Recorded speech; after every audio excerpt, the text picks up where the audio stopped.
ಚಿಕ್ಕಬಳ್ಳಾಪುರ ಜಿಲ್ಲೆಯ ಬಾಗೇಪಲ್ಲಿಯ ಚಿತ್ರಾವತಿ ಡ್ಯಾಂ ಬಳಿ ಬಾರ್ ಸಪ್ಲೈಯರ್ನನ್ನ ಭೀಕರವಾಗಿ ಹತ್ಯೆಗೈದಿದ್ದ ಪ್ರಕರಣಕ್ಕೆ ಮೇಜರ್ ಟ್ವಿಸ್ಟ್ ಸಿಕ್ಕಿದೆ. ಫೆಬ್ರವರಿ 27ರಂದು ಬಾಗೇಪಲ್ಲಿ ಪಟ್ಟಣದ ನಿವಾಸಿ ಶ್ರೀನಿವಾಸ್ ಮೃತದೇಹ ಪತ್ತೆಯಾಗಿತ್ತು.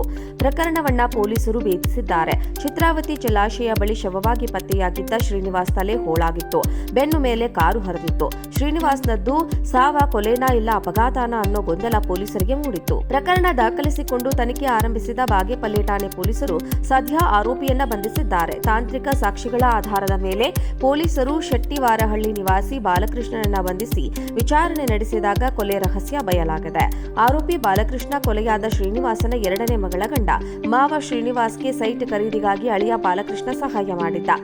ಪತ್ನಿ ಹರ್ಷಿತಾಳಿಗೆ ಗೊತ್ತಿಲ್ಲದಂತೆ ಆಕೆಯ ಚಿನ್ನಾಭರಣ ಅಡವಿಟ್ಟು ಶ್ರೀನಿವಾಸನಿಗೆ 4.5 ಲಕ್ಷ ರೂಪಾಯಿ ಸಾಲ ನೀಡಿದ್ದ. ಆದರೆ ಹಣ ಪಡೆದ ಮಾವ ಶ್ರೀನಿವಾಸ್ ವಾಪಸ್ ಹಣವನ್ನೂ ಕೊಡದೆ ಸೈಟು ತೋರಿಸದೆ ಸತಾಯಿಸಿದ್ದ.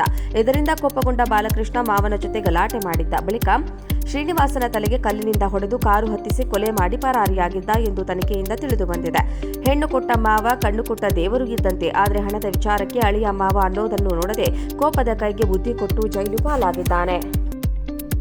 ಚಿಕ್ಕಬಳ್ಳಾಪುರ ಜಿಲ್ಲೆಯ ಬಾಗೇಪಲ್ಲಿಯ ಚಿತ್ರಾವತಿ ಡ್ಯಾಂ ಬಳಿ ಬಾರ್ ಸಪ್ಲೈಯರ್ನನ್ನ ಭೀಕರವಾಗಿ ಹತ್ಯೆಗೈದಿದ್ದ ಪ್ರಕರಣಕ್ಕೆ ಮೇಜರ್ ಟ್ವಿಸ್ಟ್ ಸಿಕ್ಕಿದೆ. ಫೆಬ್ರವರಿ 27ರಂದು ಬಾಗೇಪಲ್ಲಿ ಪಟ್ಟಣದ ನಿವಾಸಿ ಶ್ರೀನಿವಾಸ್ ಮೃತದೇಹ ಪತ್ತೆಯಾಗಿತ್ತು. ಪ್ರಕರಣವನ್ನ ಪೊಲೀಸರು ಭೇದಿಸಿದ್ದಾರೆ. ಚಿತ್ರಾವತಿ ಜಲಾಶಯ ಬಳಿ ಶವವಾಗಿ ಪತ್ತೆಯಾಗಿದ್ದ ಶ್ರೀನಿವಾಸ್ ತಲೆ ಹೋಳಾಗಿತ್ತು. ಬೆನ್ನು ಮೇಲೆ ಕಾರು ಹರಿದಿತ್ತು. ಶ್ರೀನಿವಾಸ್ನದ್ದು ಸಾವ ಕೊಲೆನಾ ಇಲ್ಲ ಅಪಘಾತನ ಅನ್ನೋ ಗೊಂದಲ ಪೊಲೀಸರಿಗೆ ಮೂಡಿತ್ತು. ಪ್ರಕರಣ ದಾಖಲಿಸಿಕೊಂಡು ತನಿಖೆ ಆರಂಭಿಸಿದ ಬಾಗೇಪಲ್ಲಿ ಠಾಣೆ ಪೊಲೀಸರು ಸದ್ಯ ಆರೋಪಿಯನ್ನ ಬಂಧಿಸಿದ್ದಾರೆ. ತಾಂತ್ರಿಕ ಸಾಕ್ಷಿಗಳ ಆಧಾರದ ಮೇಲೆ ಪೊಲೀಸರು ಶೆಟ್ಟಿವಾರಹಳ್ಳಿ ನಿವಾಸಿ ಬಾಲಕೃಷ್ಣನನ್ನ ಬಂಧಿಸಿ ವಿಚಾರಣೆ ನಡೆಸಿದಾಗ ಕೊಲೆ ರಹಸ್ಯ ಬಯಲಾಗಿದೆ. ಆರೋಪಿ ಬಾಲಕೃಷ್ಣ ಕೊಲೆಯಾದ ಶ್ರೀನಿವಾಸನ ಎರಡನೇ ಮಗಳ ಗಂಡ. ಮಾವ ಶ್ರೀನಿವಾಸ್ಗೆ ಸೈಟ್ ಖರೀದಿಗಾಗಿ ಅಳಿಯ ಬಾಲಕೃಷ್ಣ ಸಹಾಯ ಮಾಡಿದ್ದ. ಪತ್ನಿ ಹರ್ಷಿತಾಳಿಗೆ ಗೊತ್ತಿಲ್ಲದಂತೆ ಆಕೆಯ ಚಿನ್ನಾಭರಣ ಅಡವಿಟ್ಟು ಶ್ರೀನಿವಾಸನಿಗೆ 4.5 ಲಕ್ಷ ರೂಪಾಯಿ ಸಾಲ ನೀಡಿದ್ದ. ಆದರೆ ಹಣ ಪಡೆದ ಮಾವ ಶ್ರೀನಿವಾಸ್ ವಾಪಸ್ ಹಣವನ್ನೂ ಕೊಡದೆ ಸೈಟು ತೋರಿಸದೆ ಸತಾಯಿಸಿದ್ದ. ಇದರಿಂದ ಕೋಪಗೊಂಡ ಬಾಲಕೃಷ್ಣ ಮಾವನ ಜೊತೆ ಗಲಾಟೆ ಮಾಡಿದ್ದ. ಬಳಿಕ ಶ್ರೀನಿವಾಸನ ತಲೆಗೆ ಕಲ್ಲಿನಿಂದ ಹೊಡೆದು ಕಾರು ಹತ್ತಿಸಿ ಕೊಲೆ ಮಾಡಿ ಪರಾರಿಯಾಗಿದ್ದ ಎಂದು ತನಿಖೆಯಿಂದ ತಿಳಿದು ಬಂದಿದೆ. ಹೆಣ್ಣು ಕೊಟ್ಟ ಮಾವ ಕಣ್ಣು ಕೊಟ್ಟ ದೇವರು ಇದ್ದಂತೆ. ಆದರೆ ಹಣದ ವಿಚಾರಕ್ಕೆ ಅಳಿಯ ಮಾವ ಅನ್ನೋದನ್ನು ನೋಡದೆ ಕೋಪದ ಕೈಗೆ ಬುದ್ಧಿ ಕೊಟ್ಟು ಜೈಲು ಪಾಲಾಗಿದ್ದಾನೆ. ಚಿಕ್ಕಬಳ್ಳಾಪುರ ಜಿಲ್ಲೆಯ ಬಾಗೇಪಲ್ಲಿಯ ಚಿತ್ರಾವತಿ ಡ್ಯಾಂ ಬಳಿ ಬಾರ್ ಸಪ್ಲೈಯರ್ನನ್ನ ಭೀಕರವಾಗಿ ಹತ್ಯೆಗೈದಿದ್ದ ಪ್ರಕರಣಕ್ಕೆ ಮೇಜರ್ ಟ್ವಿಸ್ಟ್ ಸಿಕ್ಕಿದೆ. ಫೆಬ್ರವರಿ 27ರಂದು ಬಾಗೇಪಲ್ಲಿ ಪಟ್ಟಣದ ನಿವಾಸಿ ಶ್ರೀನಿವಾಸ್ ಮೃತದೇಹ ಪತ್ತೆಯಾಗಿತ್ತು. ಪ್ರಕರಣವನ್ನ ಪೊಲೀಸರು ಭೇದಿಸಿದ್ದಾರೆ. ಚಿತ್ರಾವತಿ ಜಲಾಶಯ ಬಳಿ ಶವವಾಗಿ ಪತ್ತೆಯಾಗಿದ್ದ ಶ್ರೀನಿವಾಸ್ ತಲೆ ಹೋಳಾಗಿತ್ತು.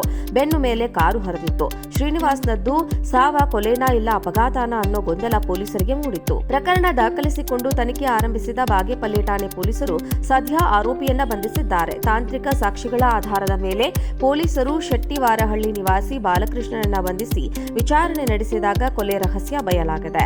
ಆರೋಪಿ ಬಾಲಕೃಷ್ಣ ಕೊಲೆಯಾದ ಶ್ರೀನಿವಾಸನ ಎರಡನೇ ಮಗಳ ಗಂಡ. ಮಾವ ಶ್ರೀನಿವಾಸ್ಗೆ ಸೈಟ್ ಖರೀದಿಗಾಗಿ ಅಳಿಯ ಬಾಲಕೃಷ್ಣ ಸಹಾಯ ಮಾಡಿದ್ದ. ಪತ್ನಿ ಹರ್ಷಿತಾಳಿಗೆ ಗೊತ್ತಿಲ್ಲದಂತೆ ಆಕೆಯ ಚಿನ್ನಾಭರಣ ಅಡವಿಟ್ಟು ಶ್ರೀನಿವಾಸನಿಗೆ 4.5 ಲಕ್ಷ ರೂಪಾಯಿ ಸಾಲ ನೀಡಿದ್ದ. ಆದರೆ ಹಣ ಪಡೆದ ಮಾವ ಶ್ರೀನಿವಾಸ್ ವಾಪಸ್ ಹಣವನ್ನೂ ಕೊಡದೆ ಸೈಟು ತೋರಿಸದೆ ಸತಾಯಿಸಿದ್ದ.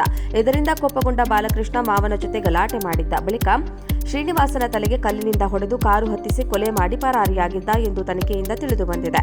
ಹೆಣ್ಣು ಕೊಟ್ಟ ಮಾವ ಕಣ್ಣು ಕೊಟ್ಟ ದೇವರು ಇದ್ದಂತೆ. ಆದರೆ ಹಣದ ವಿಚಾರಕ್ಕೆ ಅಳಿಯ ಮಾವ ಅನ್ನೋದನ್ನು ನೋಡದೆ ಕೋಪದ ಕೈಗೆ ಬುದ್ಧಿ ಕೊಟ್ಟು ಜೈಲು ಪಾಲಾಗಿದ್ದಾನೆ.